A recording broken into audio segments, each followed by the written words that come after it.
सुनते हैं ये राहु, केतु, शनि है, क्या ये वाक़ई एग्ज़िस्ट करते हैं? और अगर ये करते हैं तो क्या ये सेटन है? नहीं, ये प्लैनेट्स और प्लैनेट्स का जो शेडो बनता है, प्रतिबिंब, ये वो राहु और केतु जो है ये इटसेल्फ प्लैनेट्स नहीं है। ये प्लैनेट के अपोजिट जो उसका शेडो बनता है, जो साया बनता है, ये उसको राहु और केतु कहा जाता है, प्लैनेट्स के शेडो को। और सैटर्न एक प्लैनेट है। ये जो पृथ्वी के गिर्द प्लैनेट्स हम गिनते हैं और जिनको मान के ये एस्ट्रोलॉजी चलती है कि हर प्लैनेट्स के कुछ असरात आपके ऊपर पड़ते हैं। जैसे आप सूर्य के सामने आते हैं तो आप पे धूप पड़ती है, आप चंद्रमा के सामने आते हैं तो आपके ऊपर कोमलता पड़ती है, रोशनी दोनों दे रहे हैं। सूर्य को देखोगे तो आंखें चली जाएंगी, चंद्रमा को देखोगे तो आंखों को भला लगेगा, रोशन तो दोनों ही है। तो ये जो राहु, केतु और शनि जो है, ये for the purpose of astrology है। ये प्लैनेट्स जो आपके पृथ्वी के गिर्द बिछा दिए गए हैं, इन प्लैनेट्स के जो इफेक्ट इंसान की लाइफ पे आते हैं, ये खुदा का एक जजमेंटल प्रोसीजर है। ये खुदा की एक ऑर्गेनाइजेशन है, खुदा का एक निजाम है। खुदा हर बंदे के ऊपर जब वो बर्थ करता है, उसकी पैदाइश होती है, तो जो फर्स्ट ब्रीथ आप लेते हैं, पहला सांस जो आप लेते हैं, उस फर्स्ट सांस के साथ जो जो प्लेनेट जहां पर है, हर प्लेनेट्स की अपनी एक मूवमेंट है। सांस जब आपके अंदर लंग्स को टच करता है, फर्स्ट ब्रीथ, पहली सांस, उस वक्त जो प्लेनेट जिस जिस जगह पे है वो फॉर द होल लाइफ आपकी जिंदगी के साथ फिक्स हो जाता है, फ्रीज हो जाता है। उसको आपका वो हाउस चार्ट और इस तरह से गिना जाता है। अब पैदाइश इंसान के अपने बस की गेम नहीं है, किस पल में आए। सेकंड के आज साइंस ने 1000 हिस्से कर दिए हैं ना, सेकंड के 1000 हिस्से। माइक्रो सेकंड का शब्द आप लोगों ने सुना होगा। माइक्रो का मतलब ही 1000वां हिस्सा होता है, सेकंड का 1000वां हिस्सा। तो हर सेकंड के 1000वें हिस्से में अगर बच्चों की बर्थ हो रही है, तो उस समय में जो पोजीशन इन प्लैनेट्स की रोशनी आपके ऊपर पड़ने की बन रही है, वो आपका भाग है, वो आपका नसीब है, वो आपका बख्त है, वो आपकी जजमेंट है। अब जाहिर है कि प्लैनेट्स से आने वाली जो लाइट्स और रोशनी है, वो दिल्ली में बैठे हुए बंदे के ऊपर और एंगल से पड़ेंगी, और युगंडा में बैठे हुए बंदे के ऊपर और एंगल से पड़ेंगी, और यूके में बैठे हुए बंदे के ऊपर और एंगल से पड़ेंगे। टाइम का, समय का, वैसे तो समय भी हर इंसान का दूसरे से डिफरेंट होएगा, जैसे ये उंगलियों और अंगूठों के थंब नेल का निशान डिफरेंट है, ऐसे ही हर बंदे के सांस लेने का टाइम भी डिफरेंट है। ये हमें समझ नहीं आती, अभी साइंस नहीं इस जगह पे पहुंची है कि ये इतना भी बारीकी के अंदर कैलकुलेशन कैसी है। जैसे खुदा इस इतने हिस्से को किसी दूसरे इंसान के साथ नहीं मिलने देता, इस इतने हिस्से के अंदर खुदा ने जो आर्ट करी है, खुदा ने जो फोटोग्राफी की है, ये कायनात के किसी इंसान के साथ ये फिंगरप्रिंट नहीं मिलता, नहीं मिलने देता, इतने से हिस्से को डिफरेंट कर देता है। तो ऐसे ही आपकी टाइमिंग्स, आपके भाग, आपके नसीब, आपके वक्तों को जज करने के लिए आपको मुख्तलिफ ईरा, टाइम, सिचुएशन, हलाका, हालात, पेरेंट्स के अंदर पैदा करता है।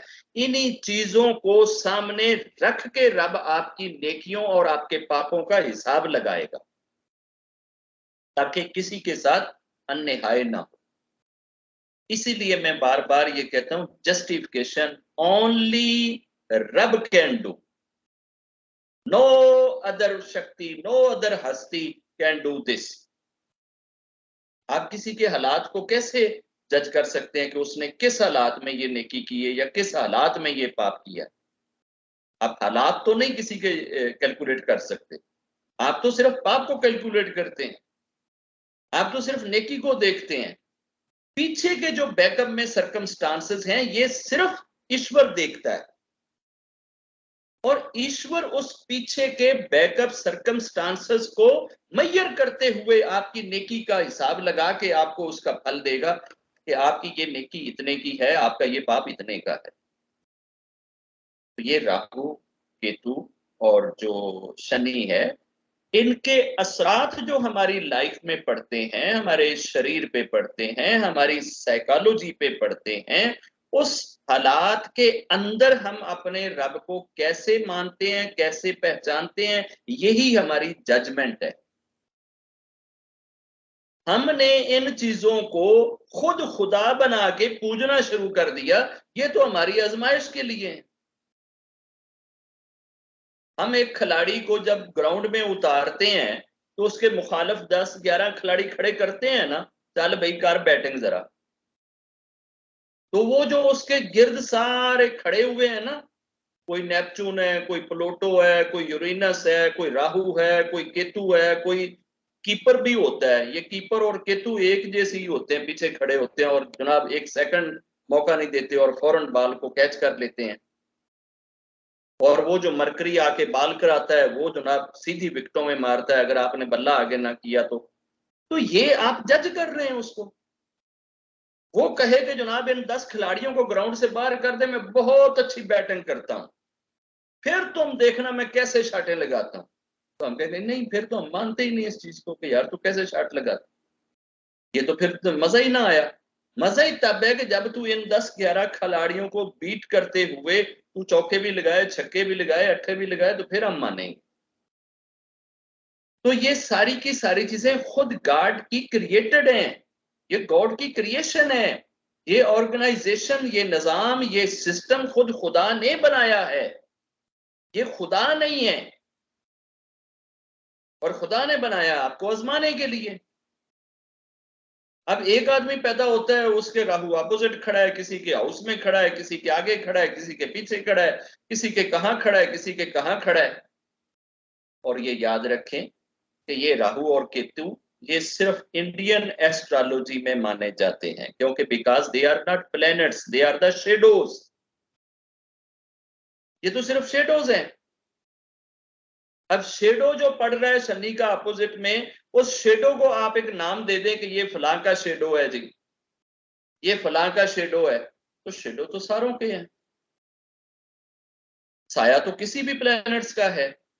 तो साए को आपने एक नाम दिया हुआ है, दे आर नॉट प्लैनेट्स। उस साए के आपकी जिंदगी में असर जरूर आते हैं।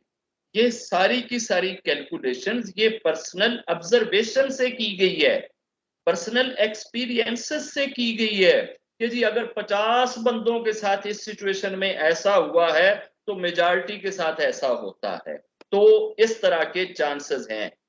जरूरी नहीं है कि हर एक शख्स इस असरात के अंदर सेम रिएक्ट करे। रिएक्शन आपका डिफरेंट होएगा, और आपका रिएक्शन आपका कर्म है, वो आपका फल है, वो आपका एक्शन है। वो देखा जाएगा कि इस तरह के माहौल में आपने आगे से रिएक्ट क्या किया। जरूरी तो नहीं है कि एक प्लेनेट अगर आ गया है किसी जगह पे तो उसकी वो जो शेडो आपके ऊपर पड़ रहा है या जो साया आप पे पड़ रहा है या उसकी लाइट्स जो आपके ऊपर वाइब्रेशंस और एनर्जीज जो पड़ रही हैं जी, ये वाली जो प्लेनेट है ना जी, जिस तरह से ये मार्स और वीनस ये अगर इकट्ठे हो जाए ना तो समझ लो कि जनाब आपके साथ कोई ना कोई खड्डा हो जाएगा। आपके घर में कोई डाका पड़ सकता है, लड़ाई पड़ सकती है, किडनैप किया जा सकता है, रेप किया जा सकता है, और भी इस तरह के पड़ता है। तो जरूरी तो नहीं कि सारों के साथ ही ऐसा ऐसा नहीं, मेजॉरिटी के साथ हो जाता है। तो ये सारी की सारी मैन मेड कैलकुलेशंस हैं, and these are the just calculations tools. ये खुदा नहीं है। यहां कहा जाता है राहु की पूजा करो, केतु की पूजा करो, शनि की पूजा करो, मरकरी की पूजा करो, फलां की पूजा करो। और ये जितने एस्ट्रोलॉजर बैठे हैं ये कहते हैं जी 10,000 दे जाओ, पूजा असी आपे ही कर लवांगे, आपकी जगह पे पूजा मैं कर लूंगा जी, मैंने तो वो रात के समय में मुहूर्त पल निकालना है और फिर मैं मुहूर्त घड़ी में खड़ा हो गया ना, उस वक्त मैं इस प्लेनेट को शांत करूंगा। कायनात का कोई प्लेनेट और कोई शेडो शांत नहीं होता, सिर्फ आपके दिमाग को शांत किया जाता है, आपके माइंड को शांत किया जाता है, आपको पागल और बेवकूफ बनाया जाता है और आपसे पैसे बटोरे जाते हैं। कायनात के मालिक का काम है कि वो इन चीजों को किस तरह से एडजस्ट करके आपको किस तरह की आजमाइश से गुजारता है, ये उसकी मर्जी है। मुश्किल हालात उसी की तरफ से आते हैं, अच्छे हालात उसी की तरफ से आते हैं। अच्छों में आपने खुदा को कैसे याद किया और मुश्किल में कैसे किया, दोनों जगह को निकाल के रब उसके अनुसार आपका हिसाब लिखेगा और आपकी नेकियों का फल आपको देगा। तो रब से दुआ है कि हमें ये जो एस्ट्रोलॉजी, न्यूमरोलॉजी, मिस्ट्री, इन चीजों को खुदा कहने और खुदा मानने की बजाय ये खुदा की तरफ से एक निशानियां हो सकती हैं, खुदा की तरफ से हमारे लिए गाइडलाइंस के, इंस्ट्रक्शंस के, नॉलेज के, जानकारी के टूल हो सकते हैं, but they are not God. ये खुदा नहीं है। और ये एस्ट्रोलॉजी और न्यूमरोलॉजी साइंस नहीं है, ये याद रखें। लोगों ने तो नेट के ऊपर इसको एस्ट्रोलॉजी और न्यूमरोलॉजी को साइंस कहा हुआ है। It is not science. Science का तो यही है कि 2 और 2 4। फिर तो जिसके प्लेनेट में आ गया तो वो तो जनाब मतलब एक उसने तो जी आज रात को मार्स जो है वो उसके हाउस में आ गया है, वो वीनस में बैठा है, तो आज रात को इसने किडनैप होना ही होना है। सारे तो नहीं होते। आज रात को इसके साथ रेप होना ही होना है, तो सारों के साथ तो नहीं होता। आज जी ये फड्डा होना ही होना है, तो सारों का तो नहीं होता। जी फलां प्लेनेट से फलां प्लेनेट आगे चला गया तो इसकी मां मर जाएगी, सारों की तो नहीं मरती। फलां प्लेनेट से फलां प्लेनेट पीछे आ जाए तो बारिश होती है, हर जगह पे तो नहीं होती। रब की मर्जी है, रब की आजमाइश है। किसी के साथ कैसे करता है, किसी के साथ कैसे करता है, और हर बंदे का रिएक्शन उस प्लेनेटरी इफेक्ट्स के अंदर डिफरेंट आता है। जरूरी नहीं है कि जी ये प्लेनेट यूं अगर इस जगह पे आ जाए, फलां प्लेनेट इस जगह पे हो तो बंदा चोरी करेगा। एक चोरी करेगा और एक नहीं करेगा, यही तो जजमेंट है। रब ने हालात बनाए, रब ने सर्कमस्टांसेस बनाए। अब एक ने हालात के अंदर ढल के चोरी कर दी और दूसरे ने चोरी नहीं करी, यही उसकी जजमेंट है। रब ने हालात बनाए कि जी इस हालात में बंदा बलात्कार करेगा, एक ने बलात्कारी कर दी और दूसरे ने नहीं करी, यही तो जजमेंट है। तो ईश्वर आपके गिर्द के सर्कमस्टांसेस को एडजस्ट करके आपकी जजमेंट करता है कि आप उस जजमेंट के अंदर रिएक्ट क्या करते हैं। हमारा रिएक्शन इन चीजों को खुदा बनाना नहीं होना चाहिए, ये खुदा के दिए हुए साइन है। हमारी कनेक्टिविटी ईश्वर के साथ होनी चाहिए। जो भी प्लैनेट्स हैं उसके असरात से, उसकी जो आपकी बॉडी के ऊपर चीजें आ रही हैं, इन सारी चीजों से निकालने की शक्ति किसके पास है? सिर्फ खुदा के पास। खुदा अगर चाहे तो ये राहु, ये केतु, ये शनि, ये प्लैनेट मरकरी, ये यूरेनस, ये नेपच्यून, ये प्लूटो, ये सारे के सारे मिलकर किसी का कुछ बिगाड़ना चाहें, ये नहीं बिगाड़ सकते अगर खुदा ना चाहे।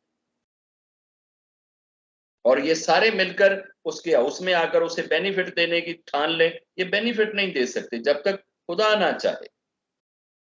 खुदा का नाम नहीं बेचते, खुदा के नाम के साथ लोगों को फेमिलियर नहीं करते, भगवान से जुड़ने की बात नहीं करते कि जाओ जाकर अपने रब से दुआ करो, ये नहीं कहते। बस जड़ा दुखी आया वो तेरे उत्ते ते राहु पै गया, तेरे ते केतु पै गया, तेरे तो शनि खराब हो गया, तेरा तो जनाब 60 चल रही है, तेरी तो फलानी चल रही है, तेरा तो फलां चल रहा है। ये 60 क्या है? यही शनि जो है ये आपके हाउस में आने से पहले जो पिछले हाउस में होता है, ये 2.5 साल एक हाउस में रहता है शनि, सेचुरन जो है।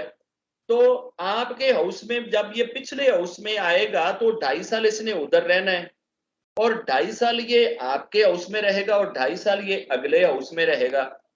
तो इसको वो ये कहते हैं कि जी 2.5 साल आने से पहले इसके असरात बंदे पे आना शुरू हो जाते हैं, और जब ये एग्जैक्ट आपके हाउस में होता है उस वक्त फुल पीक इसके असरात होते हैं, और जब ये आपके हाउस से निकलकर अगले हाउस में जाता है तो ऐसे जैसे जैसे ये निकलता चला जाता है वैसे वैसे इसके असरात कम होते जाते हैं।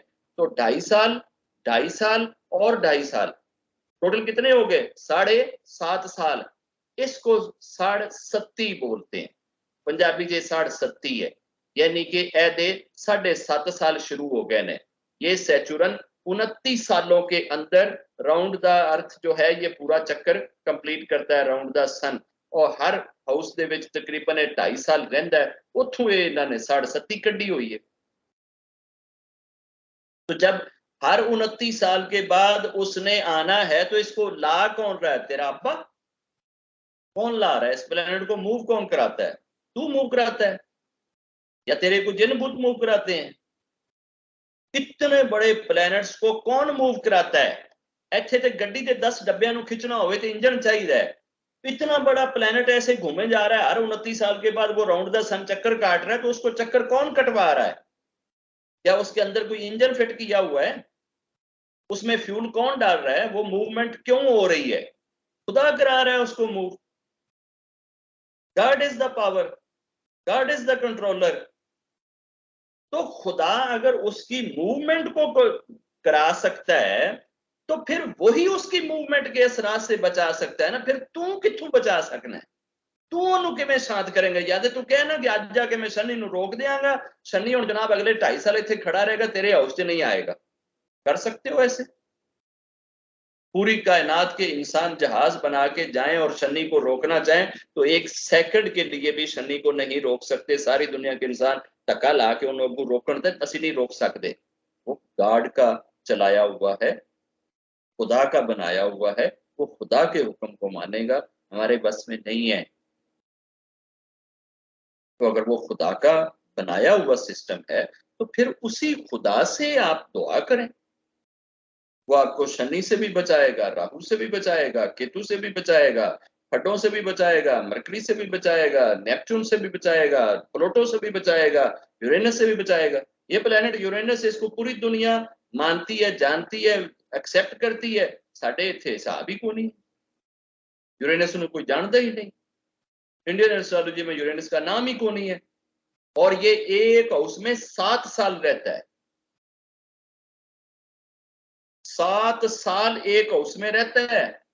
ये 12 हाउसेस में 84 सालों में चक्कर पूरा काटता है। इनू क्यों नहीं स्टडी करते? ओ जी ये चूंकि जिंदगी च आंदा ही एक बारी है, तो इस वास्ते ਇਹਦਾ स्टडी करने की लोड़ ही नहीं। ਜਦੋਂ आंदा है तो ਤੁਹਾਨੂੰ पुत्र बना के टुर जाता है, तो ਤੁਸੀਂ कहते हो इनू स्टडी करने की लोड़ नहीं है। जाहिर है कि आप 84 सालों में जब आएगा तो ਤੁਸੀਂ ਤੇ 84 ਸਾਲਾਂ ਬਾਅਦ ਫਿਰ ਹੋਣਾ ਕੋ ਨਹੀਂ, ਉਹ ਤੇ ਇੱਕ ਵਾਰੀ ਹੀ ਆਏਗਾ ਤੁਹਾਡੇ ਹਾਊਸ 'ਚ। ਜੇ ਤੁਹਾਡੇ ਆ ਗਿਆ ਤੇ नहीं आया तो शायद ਉਹਦੇ ਤੋਂ ਬਗੈਰ ਹੀ ਤੁਸੀਂ ਟੱਪ ਜਾਓ। बट जितना कोई प्लेनेट दूर होता है उसके उतने असरात पावरफुल होते हैं। ये जो सबसे लास्ट पे प्लूटो बैठा है ना, ये प्लूटो इतनी दूर से जो इफेक्ट करता है, ये कई कई साल एक एक हाउस में आता है। उसके असरात पूरी पूरी कौमों का मजाज बिगाड़ते और संवारते हैं। ये जितना ऊपर जाएगा उसके असरात उसी तरह से होंगे। बट इनकी study just for the sake of knowledge, just for the sake of study, ये ठीक है, ऐसा करने में कोई हर्ज नहीं है। बट आप इसको बिलीव का हिस्सा बना के आप एस्ट्रोलॉजी को खुदा नहीं बना सकते, गॉड नहीं बना सकते, आप इनकी पूजा नहीं कर सकते। आप ये सुबह सुबह जनाब पकड़ते हैं वो कुज्जा, और जी ये मैं सूर्या को जो है ना शांत कर रहा हूं, क्या तेरे पानी गिराने से सूर्या ठंडा हो जाएगा? वेल डन भाई, बड़ा काम करता है। और जब पहाड़ से लावा निकलता है तो तू बाल्टी लेके चला जाया करना, जरा उसके ऊपर डाल दिया करना, जो आग उधर लगती है भला उसको तो ठंडा करके दिखा, फिर हम मान लेंगे तू इतने बड़े सूर्या को भी ठंडा कर लेगा। तो चाचे तेरे इस गागर के आधा किलो पानी से सूर्या कितना सा शांत हो जाएगा? कौन सी तू उसकी दशा चेंज कर देगा? इसी वजह से तो बाबे नानके ने फिर गुस्से में आकर गंगा में वो जो जल चढ़ाए जा रहे थे उनके अपोजिट उन्होंने चढ़ाना शुरू कर दिया था। यही तो वो समझा रहे थे कि बोंगे हो गए हो, पागल हो गए हो, इथों गंगा तो जल चुक के गंगा जी सुटी जा रहे हो तो कह रहे हो असं जुना फलाने प्लैनेट ਨੂੰ ਇੰਜ ਕਰਨਾ है। वो भी इस तरह पानी झट्टन लग पे उन्होंने पूछा की ਕਰਨ ਦਿਓ, ਉਹਨਾਂ ਕਹਾ मैं अपनी फसलों ਨੂੰ ਪਾਉਣ ਡਿਆ। ਉਹਨਾਂ कहा तेरा है पानी ਇੱਥੇ ਵਿੱਚੇ ਤੇ ਡਿੱਗੀ ਜਾ ਰਿਹਾ, ਫਸਲਾਂ ਨੂੰ ਕਿੱਦਾਂ ਪਹੁੰਚ ਰਿਹਾ। ਉਹਨਾਂ कहा जी ਜਿਵੇਂ ਤੁਹਾਡਾ ਪਹੁੰਚਦਾ ਪਿਆ ਉਵੇਂ ਮੇਰਾ ਪਹੁੰਚੀ ਜਾਂਦਾ। ये लॉजिक थी, दलील थी, इनके कुंद जहनों को झंझोड़ने का एक एफर्ट था। तो ये प्लैनेट्स, ये जितनी भी चीजें हैं ये गॉड नहीं है, ये खुदा नहीं है, आपकी डेस्टिनी की मालिक नहीं है। ये असरात जरूर डाले जाते हैं और ये असरात रब ने आपके ऊपर खुद से प्लान किए होते हैं। आपने जिस अरसे में बीमार होना है ये बीमारी रब की तरफ से है। आपने जब हेल्थ में आना है ये हेल्थ रब की तरफ से है। आपने जब गरीब होना है ये रब की तरफ से है। आपने जब अमीर होना है ये रब की तरफ से है। आपने जब खुश होना है ये रब की तरफ से है। आपने जब दुखी होना है ये रब की तरफ से है। आप उसके बीच में कैसे अपने रब के साथ बिहेव करते हैं यही रब चेक करता है। इसकी जजमेंट है। इसी जजमेंट के लिए हम सारे इधर भेजे गए। ये कहते ने जजमेंट नहीं है, ये जरा तुसी पिछले जन्म च करके आए जन ओदा भुगतान भुगतन जायज। अब मेरे पास तो इतनी मशीनें नहीं है, वो मशीनें सारी शीतले के कब्जे में है। वो सारे इन लोगों को वो डाले मशीन में और 2-2 घंटे के बाद निकाल के उनसे पूछे कि बताओ पिछला जन्म कहाँ था। तो शायद वो कोई रिप्लाई कर दें या कोई जवाब दे दें या उत्तर दे दें। मेरे पास तो ऐसा कोई उत्तर है नहीं है। खुदा हर इंसान को सिर्फ एक बार पृथ्वी के ऊपर भेजता है, चाहे वो 10 साल जिए, चाहे वो 110 साल जिए, आएगा वो सिर्फ एक बार। और मरने के बाद कभी आप पृथ्वी पे दोबारा नहीं आएंगे। कोई आपको अगला जन्म नहीं मिलेगा। यही जन्म है जो अब आपको मिल गया है।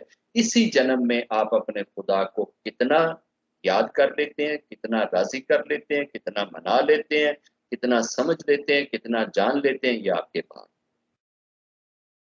ये राहु केतु आपके सामने की रुकावटें खड़ी की हुई हैं रब ने खुद की हैं। आपको इनसे गुजारता है और देखता है कि तुम करते क्या। वही चीजें उसने चेक कर ली, उसी के हिसाब से वो आपको फल देगा।